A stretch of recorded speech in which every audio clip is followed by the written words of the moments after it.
Si Marcos, nilaglag na talagang tuluyan ito si Martin Romualdez. Nako, palakpakan. Ngunit pero dapat sa subalit. May matindihong negative dyan. Bakit? Mamaya ko sasabihin, kaya kwento ko sa inyo ha. Nilaglag na nga ba talaga itong si Martin Romualdez ni Marcos? Dahil mismo ang ombudsman na nagsabi na si Romualdez ay isang mastermind. Yo, naku po. Ang malungkot lang dyan, bakit si Marcos ay tila ligtas? Malaking isang katarantaduhan po yan. Alam mo, bago tayo mag-usap-usap, meron po akong tanong. Kayo ba'y nakasubscribe na? Kasi kung hindi pa kayo nakasubscribe, naku po, half of your life is being missed by you.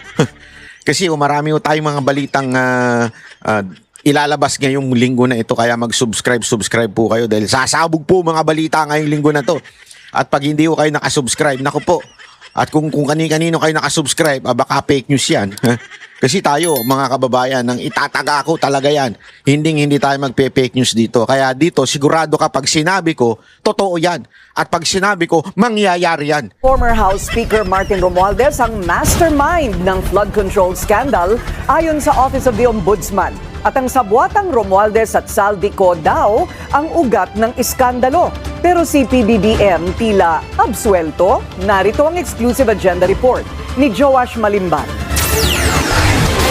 Acting in conspiracy kung ilarawan ng Office of the Ombudsman ang nangyaring korupsyon sa flood control projects sa pagitan ni former House Speaker Martin Romualdez at puganteng si Zaldico. Ayon sa complaint affidavit na isinampa ng Office of the Ombudsman noong April 20, tinatayang aabot sa 56 billion pesos ang umano'y ill-gotten wealth na nakuha ng dalawa mula 2022 hanggang 2025. Sa mga panahong ito, House Speaker si Romualdez habang chairperson ng House Appropriations Committee si Ko. Yan din yung mga panahon na dinimanda ako ni Ko. Ano, Zaldico, saya ka? Demanda ka pa, no? Oh. Hindi, dinimanda niya ako tungkol doon sa yung diniscuss ni Villanueva, yung flood control. 'Di ba? Si Villanueva unang-una nagpasabog diyan. Kaya kasi sinungalingan yung sinasabi ni Yusek Claire na si Marcos ang una. Hindi. Si Villanueva ang una nag-privilege speech tungkol diyan. Yung sa SunWest na di umano daw ay kay Saldico na nakakuha ng maraming proyekto sa gobyerno pagdating sa flood control sa kanilang lugar sa Bulacan, at taon-taon na daw niya itong inireklamo.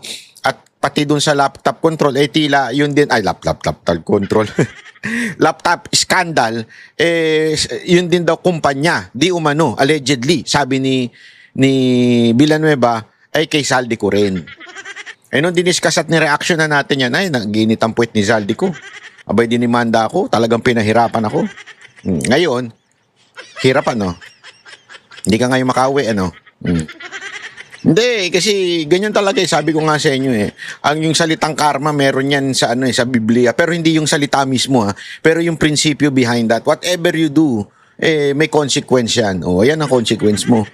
Nagtatago ka ngayon tuloy, Hindi kasi alam mo, aanuhin mo yaman mo kung hindi ka naman makauwi na sa sarili mong bayan, hindi ka makalabas in public, di ba? Kahit anong yaman mo, hindi masaya yan. Sayang lang yung yaman mo dyan, hindi ka makapag-enjoy. Isipin mo, pag nag-enjoy ka, may makakita sa yung Pilipino, yari ka. Di ba? Eto. Sa affidavit, coordinated acts ang ginawa ng dalawa kung pagbabasihan daw ang mga ebidensya kasama ng statement ng mga lumutang na witnesses. Tila inimpluwensyahan o inudyukan ni Romualdez si Ko na manipulahin ang public infrastructure funding. Nagsabuatan daw sina Ko at Romualdez sa pagbuo ng sistema para makakolekta ng kickbacks mula sa mga proyekto. Kabilang daw dyan ang naging pag-amin ni Ko na mayroong monthly quota na 2 billion pesos na regularly ay idinideliver daw sa mga property na pagmamay-ari ng dating House Speaker. Ayon 2 billion? Kay speaker? Wow, may kota. Grabe, saan mo dadalhin yung kanyang kalaking pera? Sa impeachment. Di ba? Tama, mali. Di kaya naman sa PI. Ano yung PI po? Yung People's Initiative Sa ko, no? affidavit, by virtue of his position and authority bilang speaker, si Romualdez daw ang nag-udyok kina Ko at iba pang public officials na gumawa ng umano'y acts necessary to implement the scheme. Kabilang daw dyan ang identification at insertion ng project sa national budget, ang pamahala sa kanilang approval at funding at ang imposition and collection ng kickbacks. Pero paninindigan ng Office of the Ombudsman sa complaint affidavit, hindi ligtas sa krimen si Ko, lalo na't active and knowing daw ang kanyang partisipasyon. Ayon sa affidavit, si Romualdez ang tinuturong mastermind ng flood control scandal. Kabilang sa mga pinagbasehan nito ang mga statement ng naglahong Senate witness na si Orly Gutesa at publicly posted videos ni Ko kung saan ikinanta niya si Romualdez at pinsan nitong si PBBM, pero hindi kasama ang Pangulo sa complaint affidavit matapos ang investigasyon ng Ombudsman. How can I be the mastermind? How can I be the mastermind? Napanood niyo yung kay Tsakayan, tsaka yung video ni yung may utang kay BP Sara Duterte. How can I be the mastermind? Tapos sabi, dahil kay Speaker, meron tayong IX. How can I be the mastermind? Dahil kay Speaker, meron tayong tupad. How can I be the mastermind? Dahil kay Speaker, marami tayong tanga. Ay, mali. Wala sa dulo. I was the former Speaker of the House of Representatives, but the House of Representatives is only one part of the branch of government, the legislature. The national budget is not conceived, executed, implemented, bidded out, supervised, and completed by one congressman or even by Congress alone, and certainly not by the Speaker of the House. I will not go quietly and I will not go alone. I will not be the fall guy for other people's corruption. Wala pang formal na kaso sa kasalukuyan si Romualdez, pero bawal muna siyang lumabas ng bansa matapos aprubahan ng Sandigan Bayan ang precautionary hold departure order laban sa kanya. Kasama rin bilang correspondent sa isinampang complaint affidavit ng Ombudsman ang frat brother ni Romualdez na si Jose Paras. Si Paras ang umano'y dummy owner ng Golden Pheasant, ang kumpanyang nagmamay-ari ng controversial property sa 30 Tamarind Road, South Forbes Park na sinasabing bagsakan ng pera ayon kay Ko. Para sa agenda, Joash Malimban, Billionaire News Channel. Manatiling na Ayun. So, ayun na nga. Alam mo, mga kababayan, ito medyo nakakatuwang hindi nakakatuwa. Number one, nakakatuwa dahil si Romualdez ay tila tinuluyan na ni Ombudsman. Nakakatuwa yun. Parang ginawa na siyang sacrificial lamb ni Marcos. O ngayon, ang tanong, di ba, naalala ninyo, nagkaroon ng alleged pagbabanta o threaten si Romualdez at sinabi niyang mananagot o yung hindi lang siya ang maaring lumubog, papangalanan daw niya kung sino man ang dapat lumubog. Etong lumabas na ito, magpapangalan na kaya siya, maglalabas na kaya ng video si Romualdez?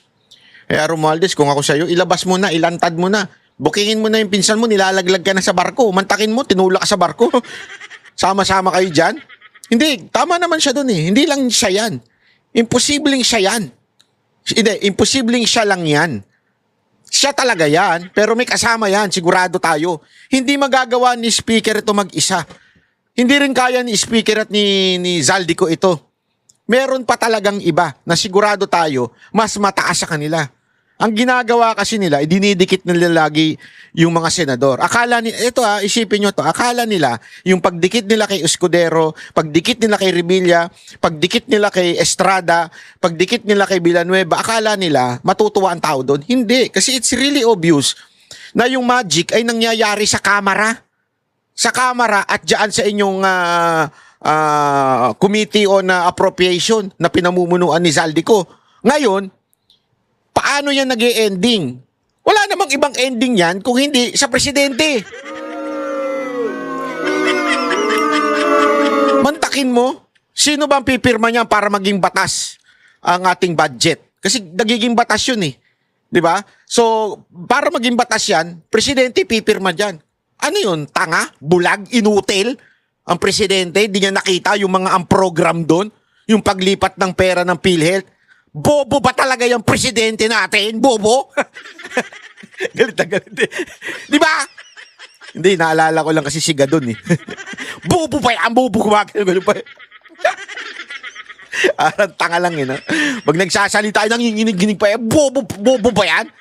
Hindi kasi di ba? Mantakin mo. Meron bang presidente na kay Pangulong Duterte hindi nakalusot yan? Lahat yan binito eh. Nung nagkaroon ng konting maliit lang yun ng mga insertion ng mga demonyo dyan sa kamera. Binito ni presidente yun. Oh. Eto lang presidente na to na sadyang tanga. o baka naman talagang kasangkot. Ganun lang yan eh, dalawa lang yan. Mismong si Irishi sinabi, si Irishi ba nagsabi nun? Oo, tama, si Irishi nga, pagkakatanda ko. It's either kasangkot yan o tanga, ignorante, bobo, walang utak, natabunan ng, ewan, kung anong natumabon niya sa utak niyan. Hindi, totoo naman, di ba? So, ano ba talaga? Imposible yung si, ano lang yan, si Romualdez, mga kababayan. Napakamalaking isang katarantaduhan na sabihin ninyo, si Romualdez lang yan. Bobo lang maniniwala sa inyo na sasabihin nyo si Romualdez at hindi walang basbas ng mas mataas pa sa kanya. That is impossible beyond imagination. What hyper ka ngayon, Banal Bay? Dami ko nakain cookies eh. Ay, naku, hayop yan. Tumaas na naman siguro sugar ko, kaya ito, high blood ako. Hindi nakaka-high blood din naman kasi talaga, di ba? Nakaka-high blood yung ganyang klaseng ano, sasabihin nila hindi kasali. Kasi ito, feeling ko talagang ano na to eh. Para bagang pantakip butas na to eh. Nako-corner na si Marcos eh. Nako-corner na siya. Para hindi siya ma-corner, maglalaglag na lang siya ng kasama ng kasamahan. So ang nilaglag dito, si Romualdez. Akala kasi nila titigil doon yung tao.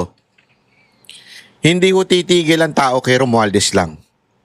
Kaya yung mga nag-iisip na akala ninyo masasayahan kami na makulong si Romualdez, eh baka nga yung makulong si Romualdez, moro-moro nyo lang yan eh.